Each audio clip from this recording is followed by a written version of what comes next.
The house was silent when I came home early. Too silent. Christmas lights blinked red and green through the living room window. Our tree stood in the corner, untouched gifts beneath it. The driveway held two cars instead of one. Jake's truck, my best friend since college, the man who stood beside me at my wedding, the godfather to my son. I stood in the cold for a full minute, keys in hand, breath forming clouds in the December air. Something in my chest tightened. I didn't move. I just knew, the way you know when a bone breaks, the way you know when someone's lying, the way you know when your entire life is about to collapse. I walked to the window instead of the door. Through the gap in the curtains, I saw them. Sarah, Jake, on our couch, her hand in his hair, his mouth on her neck, her Christmas sweater half unbuttoned. I didn't gasp, didn't shout, didn't storm inside. I just stood there, watching, memorizing every detail.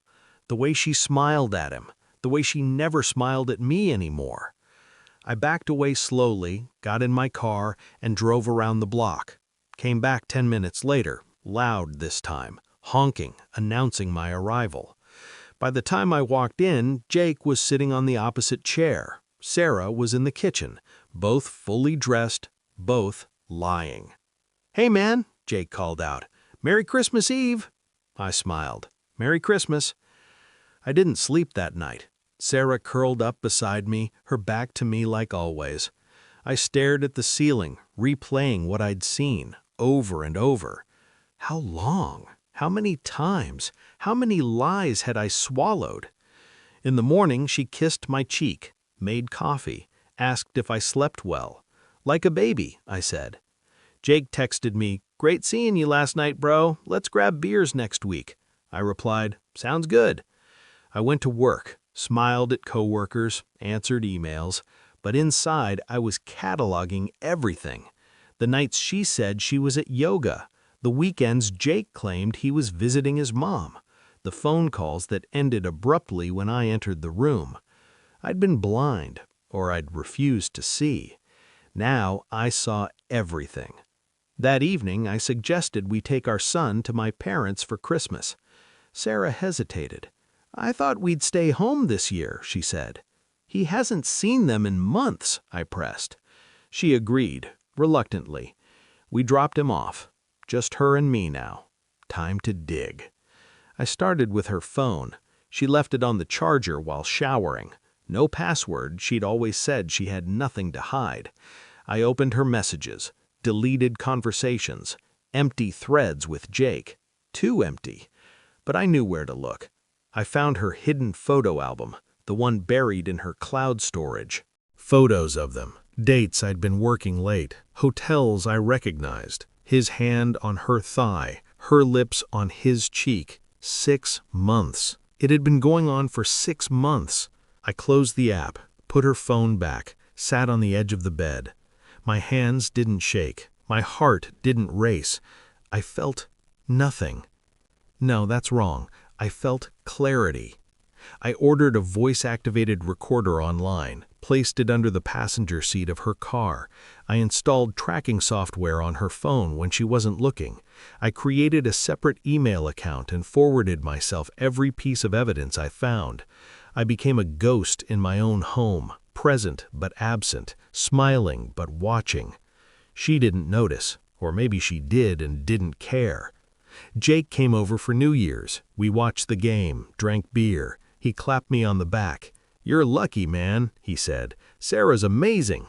"Yeah," I said. "I'm really lucky." I confronted them separately. First, Jake. I invited him to the bar we used to frequent in college, just us. He thought it was about catching up. I handed him my phone across the table. He looked down at the screen, his face drained of color. Photos, messages, timestamps, locations, everything. "When were you going to tell me?" I asked. My voice was calm, eerily calm. He stammered. "Jesus, man, how long?" He couldn't look at me. "I'm sorry. I'm so fucking sorry. It just happened." Happened. I leaned back, took a sip of my drink. Does she know you're here? He shook his head. Good. Don't tell her. I stood up, dropped a 50 on the table. Lose my number, Jake. If I see you again, I'll make sure everyone you know sees what I saw. He sat there, broken as I walked out. I waited until that night. Sarah came home late. Again. Said she was at her sister's. The tracker told me she'd been at Jake's apartment. I was sitting in the dark when she walked in. Jesus! She jumped. You scared me. I turned on the lamp. Sit down. Something in my voice made her obey. I slid a manila envelope across the coffee table. She stared at it, didn't touch it. Open it. Her hands trembled as she pulled out the photos, the messages, the timeline I'd built. She crumpled. I can explain. Don't. I stood up. I've already filed for divorce. Your things will be sent to wherever you decide to go. You'll hear from my lawyer Monday. Please, she whispered. Tears streamed down her face. We can fix this. I made a mistake. I still love. No. I picked up my jacket. You loved the lie, the thrill, the betrayal, but you never loved me. I walked to the door. Wait, she grabbed my arm. I looked down at her hand, then at her face. Let go. She did. I moved out that week, got an apartment across town, minimalist, clean, mine. My son stays with me on weekends. He's young enough that he doesn't ask too many questions yet. Sarah calls sometimes, crying, begging, blaming herself, then blaming me. I don't answer. Jake left town.